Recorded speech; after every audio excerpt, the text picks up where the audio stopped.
Stock market with me पे आज हम हर वीक की तरह सेक्टरल आउटलुक पे डिस्कशन करेंगे एंड कुछ मेजर न्यूज़ जिसके कारण आपका जो मेजर न्यूज़ फ्लो हो रहा है मार्केट में उसका क्या इम्पैक्ट हो सकता है उसका भी एक बार डिस्कशन कर लेंगे। एंड मुझे कुछ चीज़ जो लगता है जो ये होना नहीं चाहिए था या फिर क्यों हुआ इस पर भी एक बार डिस्कशन कर लेंगे। देखिए, कोई भी पॉलिटिकल पार्टी को मैं सपोर्ट नहीं करता हूँ या फिर किसी से मेरा पर्सनल दुश्मनी भी नहीं है, ठीक है। वैसे भी मैं वोट देने भी नहीं जाता हूँ, ठीक है। तो मतलब हाँ, कोई भी किसी भी तरह का वोट मैं देने नहीं जाता हूँ, या फिर पंचायत हो या फिर म्यूनसिपलिटी हो या फिर कॉरपोरेशन का हो या फिर विधानसभा हो या फिर लोकसभा हो, कोई भी वोट मैं बेसिकली डालने नहीं जाता हूँ। क्योंकि मुझे लगता है कि ये वेस्ट ऑफ टाइम है एंड मेरा वोट का कोई वैल्यू इस कंट्री में है नहीं। तो इसीलिए इस कंट्री बोलो या फिर स्टेट बोलो, जो भी बोलो, मैं नहीं देने जाता हूँ, ठीक है। तो देखिए,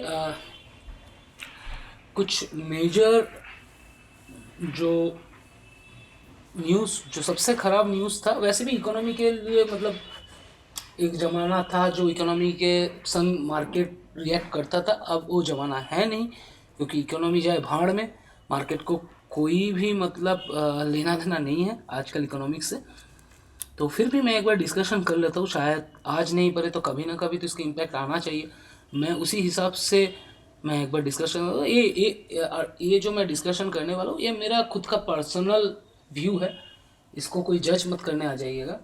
ये मुझे जो लगता है वही है। अब देखिए, आरबीआई ने जो बोला कि फॉरेक्स रिजर्व हम लोगों से कम हो रहा है। अब देखिए, इतना रिजर्व है, उसमें 2-3 बिलियन कम हो जाना बहुत बड़ा कोई नंबर तो नहीं है। जो बुक साइज है उसमें से 1-2 बिलियन कम हो जाना कोई बहुत बड़ा इशू है नहीं, पहला बात तो ये। एंड लेकिन हाँ, इलेक्शन से पहले पहले जहाँ पे एफआईआईज जम के बेचते हैं, उस टाइम पे फॉरेक्स रिजर्व कम होना ये थोड़ा दिक्कत दे सकता है। एंड ऑलरेडी बैंक लोग तो बोल ही दिया है कि एफडी वगैरह जो कम हो रहा है, उस हिसाब से ये लोगों का कुछ प्लानिंग क्या रहेगा वो उतना तो मेरे से ज़्यादा वो उन लोगों को पता है, क्योंकि वहाँ पे बहुत ज़्यादा पढ़े लिखे लोग बैठे हुए हैं। तो उसी हिसाब से आरबीआई भी वही बोल रहा था। तो देखते हैं अभी उसका इम्पैक्ट क्या आता है। तो देखिए, मेरे लिए अब अब अगर आप बोलोगे, अब पता नहीं, मतलब मुझे तो ये लगता है कि मेरे कंट्री में ऐसा बहुत सारा लोग हैं जिनके लिए 500 एंड 1000 रुपीज़ के लिए लोग बहुत स्ट्रगल करते हैं। एंड हम लोग बोलने में शायद वर्ल्ड का फोर्थ लार्जेस्ट इकोनॉमी है, ये है वो है, बोलने में तो ये बहुत अच्छा लगता है, लेकिन इससे फर्क फर्क क्या किसी को पड़ता है? नहीं पड़ता। क्योंकि मेरे कंट्री में ऐसा बहुत सारा लोग हैं जिनका डेली इनकम 100 से कम है। मानो या ना मानो आप लोग, ये फैक्ट है। अब अगर मेरे ही स्टेट का बात करोगे तो आप लोगों को लगता है कि फोर्थ लार्जेस्ट इकोनॉमी वाला कंट्री में आईसीडीएस वाला स्कूल चलना चाहिए? मुझे तो नहीं लगता। मतलब वो स्कूल कभी लगता है कि वहाँ पे एजुकेशन कुछ मिलता है? शायद नहीं। तो बोलने में तो बहुत अच्छा लगता है कि हम लोग मतलब छोड़िए उस बात को। एंड और एक चीज़ जो हुआ था अभी, देखिए, मैं किसी गवर्नमेंट का बुराई नहीं कर रहा हूँ, ठीक है। मतलब मैं ये बोलना चाह रहा था कि अब मतलब क्या ही बोले इसको, मतलब बोलने के लायक कुछ है नहीं इसमें। एंड जो मेरे कंट्री में, उसमें तो कोई डिस्कशन करेंगे नहीं। हर साल मेरे कंट्री से आईआईटी, मतलब आईटी इंजीनियर्स 2.5 से 3 लाख निकलते हैं। मैक्सिमम लोग जॉबलेस पड़ा हुआ है। अब मानो या ना मानो, इंडिया के top leading colleges, IT colleges, जो लिखना चालू कर दिया है कि कैंपेनिंग हम लोग शायद नहीं दे पाएंगे। कहाँ से देंगे? लार्जेस्ट आईटी कंपनी अगर हायरिंग फ्रीज करके रखेंगे तो कॉलेजेस क्या कर सकता है? वो आपको एजुकेशन दिला सकता है। अब जॉब आपको खुद ढूंढना पड़ेगा। अब आप यूएस में जाओगे, जा सकते हैं, आपको 1.2 CR इंडियन मनी के हिसाब से वो लोग आपको पैकेज देंगे, जिसका वैल्यू इंडिया में 20 lakhs to 25 lakhs ही होता है।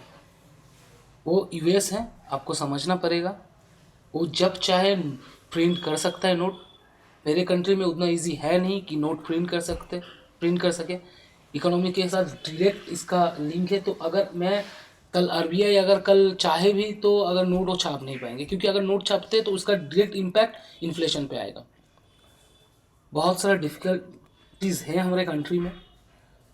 अच्छा है, मैं ये नहीं बोल रहा हूँ। अमेरिका में बहुत ज़्यादा इन्फ्लेशन है, उनको देख के लगता नहीं। एंड मेरे कंट्री जो मेरे मेरे से आगे जो 3 कंट्री है उनका पर कैपिटा देख लीजिए, हम लोगों का पर कैपिटा देख लीजिए, आपको समझ में आ जाएगा कि वो दिखाने के लिए, बस बोलने के लिए अच्छा लगता है कि हम लोग वर्ल्ड लार्जेस्ट 4th इकोनॉमी है, बस बताने के लिए अच्छा लगता है। एक्चुअली है नहीं वो चीज़, सिनेरियो बहुत अलग है।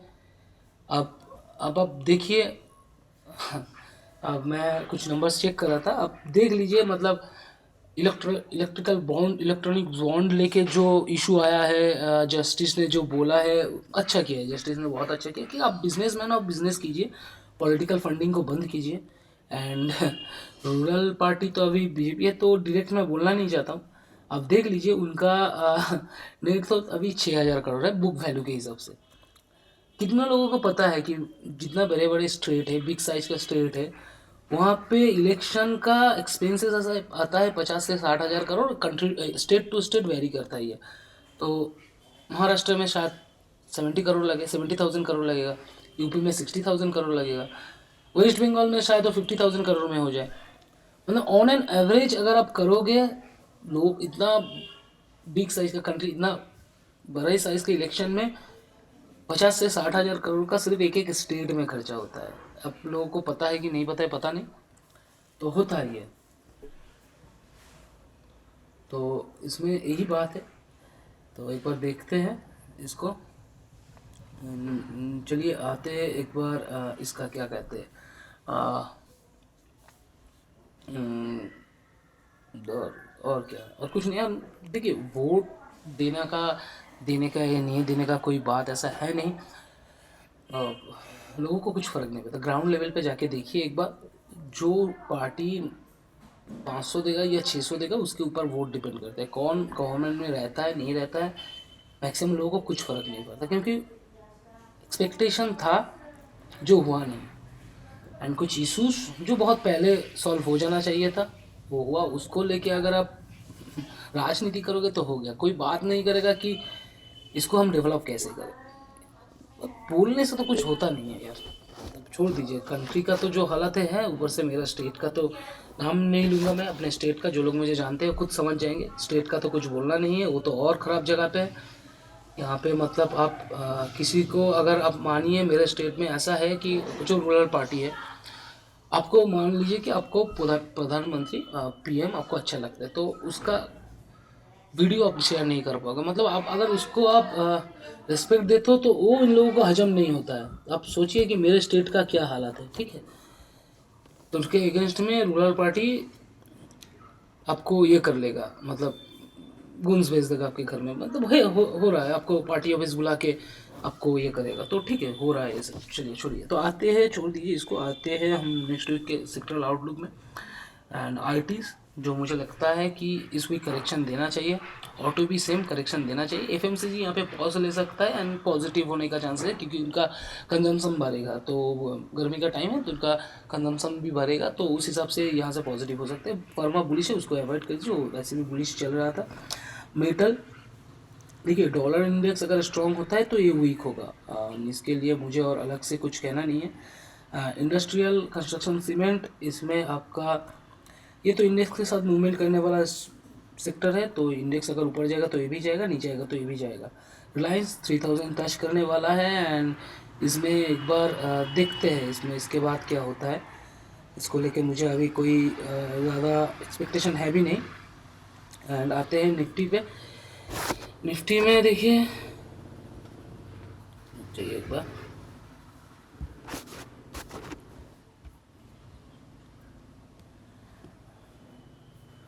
निफ्टी में नीचे में अब मार्क करके रखिए 21,800, 21,180 का लेवल नीचे में, जो मैंने उस दिन भी बोला था वही लेवल मेरे लिए आज भी है। 21,180 का लेवल अगर ये तोड़ता है मार्केट तो फिर ये दिखा सकता है आपको 21,100 एंड उसके बाद 100 130 100 एंड उसके बाद सीधा 2250 तक 2250 भी तोड़ता है मार्केट तो और थोड़ा डिप का हम सोच सकते हैं। उससे पहले तो मैं नहीं सोच रहा हूँ। एंड यहाँ से अगर कुछ अच्छा खासा करेक्शन मिल भी जाता तो मार्केट ज़्यादा से ज़्यादा 1000-1200 पॉइंट का ही करेक्शन मिलेगा, ज़्यादा से ज़्यादा। सबसे ख़राब सिनारियो मैं बता रहा हूँ। तो अभी से मतलब 18,000 का सपना देखना भूल, वो सब भूल जाइए, वो सब होगा नहीं अभी। जब होगा तो देखा जाएगा। तो था टाइम 2020 में था टाइम हम लोगों के लिए अच्छे इन्वेस्ट करने का। तब मैं अगर सोशल मीडिया में होता तो अच्छा होता, तो मैं कुछ सजेस्ट कर पाता। उस टाइम में मैं सोचा नहीं था कि सोशल मीडिया वगैरह करूँ, तो शायद आज तक बहुत ग्रो भी हो जाता। तो ठीक है। और अपसाइड में 22,250 का लेवल मार्क करके रखिए। 22,250 के ऊपर जाते हैं तो फर्स्ट लेवल आपको आएगा 22,320 एंड उसके बाद 400-500 की तरह मार्केट अप्रोच करेगा। लेकिन अगर मंडे या ट्यूसडे को ये 22,500 तक नहीं जाता है तो दिक्कत है, सेलिंग प्रेशर आ सकता है। और इस बार 22,500 तक चला जाता ना तो अच्छा होता, उस हिसाब से प्लान भी कर लेते, लेकिन ये लोग करेंगे नहीं, आपको मार के ही छोड़ेगा। बैंक निफ्टी में क्या करना है, बैंक निफ्टी में देखिए नीचे में 46,750 मार्क करके रखिए। उसके नीचे फर्स्ट लेवल 600 या फर्स्ट लेवल 600 नहीं 500, अगर 500 भी तोड़ता है तो फर्स्ट 6,000 का डोर ओपन हो जाएगा। 50-60 पॉइंट का सिर्फ ट्रेल करते जाइए, हम देखते हैं कितना पॉइंट मिलता है। एंड अपसाइड में 46,950 का लेवल मार्क करके रखिए। 46,950 के ऊपर फर्स्ट लेवल आपको 47,100, then 47,300 and then SL trail करिए, देखते हैं कितना पॉइंट मिलता है। बस एक बार देखना होगा। मत यहाँ से जो पोल एंड फ्लैग बनाया है इसका इंडिकेशन है कि मार्केट ऊपर जाना चाहता है, एक बार देखते हैं। लेकिन ठीक है, उस हिसाब से प्लान करेंगे। तो संडे है, वीडियो को अच्छी तरह से सुनिएगा। अगर आपको लगता है, देखिए मैं पहले ही बता रहा हूँ, इस बार भी बता रहा हूँ, मैं कोई भी पॉलिटिकल पार्टी का मैं फ़ैन नहीं हूँ। चाहे वो कांग्रेस हो, बीजेपी हो, तृणमूल हो, जो भी हो, मतलब किसी का मैं फ़ैन नहीं हूँ। मुझे जो सही लगता है वही मैं बताता हूँ, और गलत हो रहा है तो उसको क्यों नहीं बताऊँ। तो वही बात है, मेरे से ज़्यादा पढ़े लिखे लोग वहाँ पे हैं। और आप लोग बोलिए ना, आप लोगों को कितने लोगों को पता होता है कि फिजिकल डिफिसिट क्या होता है, जीडीपी क्या होता है, किस तरह से इसको कैलकुलेशन में आता है, कितने लोगों को पता है? आपको भी पता है कि कितना पता है हमें? तो नॉर्मल लोगों को बात तो छोड़ दी, उनको कोई फ़र्क नहीं पड़ता। उन लोगों को फ़र्क पड़ता है कि पेट्रोल डीजल का दाम कम हुआ कि नहीं, उनको फ़र्क पड़ता है कि राइस का दाम कम हुआ कि नहीं, मस्टर्ड ऑयल का प्राइस कम हुआ हो रहा कि नहीं। तो ये सब में फोकस करना चाहिए था, बाकी तो चीज़ें होती रहेगी।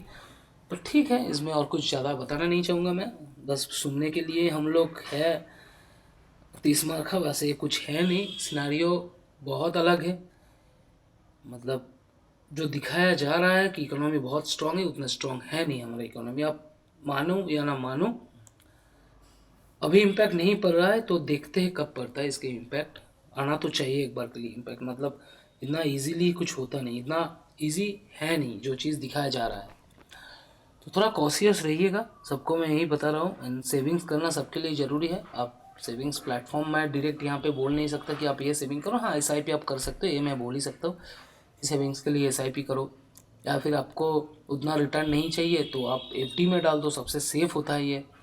एंड स्टॉक मार्केट बहुत ख़राब है, बहुत टाइम के बाद आपको सक्सेस शायद ही मिल पाए या फिर नहीं भी मिल पाए।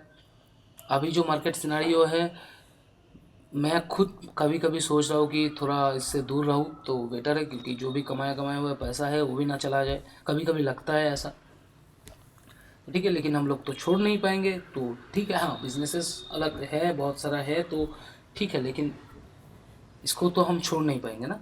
ये तो ब्लड में है और बहुत सालों से ब्लड में जा रहा है, तो इसको छोड़ पाना थोड़ा मुश्किल होगा मेरे लिए। देखते हैं, अगर ऐसा सिचुएशन आता है कि छोड़ना ही पड़ेगा तब शायद छोड़ देंगे। जो भी नेट तोड़ थे वो हम दाल दाल चावल तो खा ही पाएंगे, उसको लेके कोई इतना बड़ा फैक्ट नहीं है। एंड वैसे भी मैं, हाँ, बहुत लग्जरियस लाइफस्टाइल तो मैं नहीं मेंटेन करता हूँ। हाँ, लेकिन ठीक है, चलता है, मेरा चल जाता है। एंड मेरा एसआईपी में ही बहुत सारा पैसा चला जाता है हर महीना। तो ठीक है, उस हिसाब से डिस्कशन करते हैं। एंड वीडियो को अच्छा लगता है तो लाइक एंड सब्सक्राइब करना मत भूलिएगा। देखते हैं उसके बाद, एंड सबसे ज़्यादा शेयर कीजिए सबके साथ, जितना भी लोग हैं उनको अवेयर कीजिए इन सब से कि भाई नहीं हो रहा है तो इन सब से दूर रहो, नहीं समझ में आ रहा है तो दूर रहो। मान लो कि नहीं समझ में आ रहा है इस चीज़ को, तो थोड़ा दूर रहो, तो इससे अच्छा होगा। ठीक है, तो चलिए वीडियो एंड करते हैं अभी।